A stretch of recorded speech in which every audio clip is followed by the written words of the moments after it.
तो सत्ता परिवर्तन, परमाणु शक्ति बनने से रोकना, बैलिस्टिक संकट खत्म करना, ये वो लक्ष्य थे जिन्हें केंद्र में रखकर अमेरिकी राष्ट्रपति डोनाल्ड ट्रंप ने ईरान के खिलाफ युद्ध का बिगुल फूंका था, जिसका पहला दौर 40 दिन चला। आज से 15 दिन का युद्ध विराम लागू हो चुका है, लेकिन ट्रंप अपना कोई भी लक्ष्य हासिल नहीं कर सके। ईरान 40 दिन बाद भी मजबूती के साथ अमेरिका के सामने खड़ा है, अडिग है।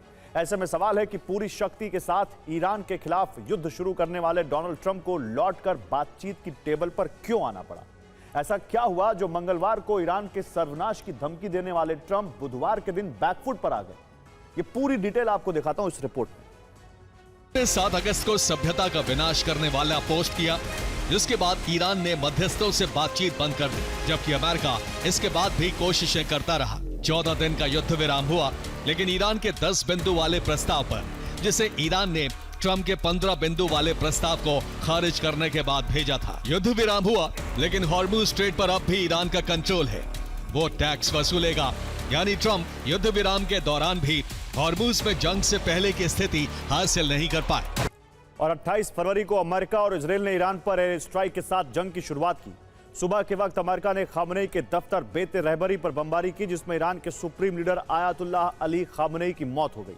यह अमेरिकी राष्ट्रपति की पहली गलती थी, क्योंकि इससे सत्ता परिवर्तन का लक्ष्य एक झटके में समाप्त हो गया। खामनेई की मौत का असर यह हुआ कि इस्लामी शासन के विरोधी अब अमेरिका के विरुद्ध खड़े हो गए। राष्ट्रवाद की भावना जल उठी और अमेरिका के खिलाफ ईरानी जनता ने सिर पर कफन बांध लिया। डोनाल्ड ट्रंप ने दूसरी गलती 7 अप्रैल को की। उन्होंने पोस्ट किया कि आज रात एक पूरी सभ्यता का अंत हो जाएगा, जिसे फिर कभी पुनर्जीवित नहीं किया जा सकेगा। इस पोस्ट से पूरी दुनिया ट्रंप के खिलाफ हो गई। ईरानी जनता का समर्थन किसके साथ है, यह सभ्यता मिटाने वाले बयान के बाद दिखा। लोग पुलों और पावर स्टेशनों पर जमा हो गए और ग्लोबल दबाव में ट्रंप को हथियार डालने पड़े। 28 जनवरी को जंग के पहले दिन खामनेई को मारकर ट्रंप और उनके कमांडर्स ने पहली गलती की, जबकि 7 अप्रैल को सभ्यता का विनाश करने वाली धमकी देना ट्रंप की दूसरी बड़ी गलती थी, जिसने ईरान को एकजुट कर दिया। जबकि इस दौरान तेल की कीमतें बढ़ने से अंतर्राष्ट्रीय दबाव, सहयोगियों के पीछे हटने और महाअभियोग के डर से घरेलू राजनीति ने ट्रंप को बैकफुट पर आने के लिए मजबूर कर दिया। और डोनाल्ड ट्रंप ने ईरान में 4 बड़े लक्ष्य तय किए थे। पहला लक्ष्य था ईरान की टॉप लीडरशिप को खत्म करना, जिसमें उन्हें सफलता मिली, इसमें कोई दो राय नहीं। लेकिन टॉप लीडरशिप खत्म करने के केंद्र में उद्देश्य सत्ता परिवर्तन था, जिसमें अमेरिका पूरी तरह से फेल रहा।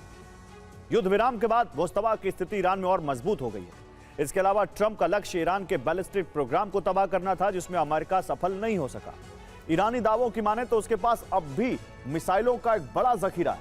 वो नई मिसाइलें भी तैयार कर रहा है। ईरान में सबसे बड़ा लक्ष्य परमाणु संवर्धन को रोकना था, ताकि ईरान एटम बॉम्ब ना बना सके। लेकिन ईरान अब भी संवर्धन की जिद पर अड़ा है, यानी यहां भी अमेरिका पूरी तरह सफल नहीं हो सका।